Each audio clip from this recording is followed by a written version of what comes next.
ये जो particularly in recent times recently मुलाकात हुई है शहबाज शरीफ साहब की नवाज शरीफ साहब से, उस पर क्या इंपॉर्टेंट फैसले हुए हैं? फैसले तो नहीं है, लेकिन ज़ाहिर है एक तो ये हुआ है कि भाई अर्ली इलेक्शन वाला मुतालबा नहीं मानना, ये तो उन्होंने ओपनली कह भी दिया है।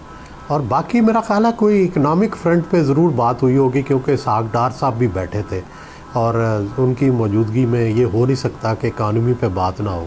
तो इकानमी पे मैंने जब गया था तो मियाँ नवाज़ शरीफ कोई मुतमिन नहीं थे इकनॉमिक फ़ैसलों से, तो मेरा ख्याल है उस पर ज़रूर बात हुई होगी। क्या उसका नतीजा निकलता है ये मुझे नहीं पता। क्या अभी भी मियाँ नवाज शरीफ साहब ने शहबाज शरीफ साहब से नाराज़गी का इजहार किया होगा इकॉनमी को लेके और बाकी जिस तरह से कार्य सरकार चलाए जा रहे हैं? डेफिनेटली अपने कंसर्न का इजहार तो किया होगा, और ज़ाहिर है मरियम भी उसका कंसर्न का इजहार करती है बिजली के बिलों पे, और जो ओवरऑल महंगाई है इस पे सारे ही परेशान हैं। क्या हुकूमत, क्या आवाम, क्या मरियम, क्या नवाज़ शरीफ, कोई भी मुतमिन तो नहीं है। YouTube पर गूगली न्यूज देखने के लिए youtube.com की सर्च बार में गूगली न्यूज टीवी टाइप करें। गूगली न्यूज के पेज पर सुर्ख रंग के सब्सक्रिप्शन वाले बटन पर क्लिक करना ना भूलिए। YouTube पेज पर अपलोड होने वाली वीडियोस से बाखबर रहने के लिए बेल आइकन पर क्लिक कीजिए। आपको हर नई वीडियो के बारे में नोटिफिकेशन मौसूल हो जाएगा।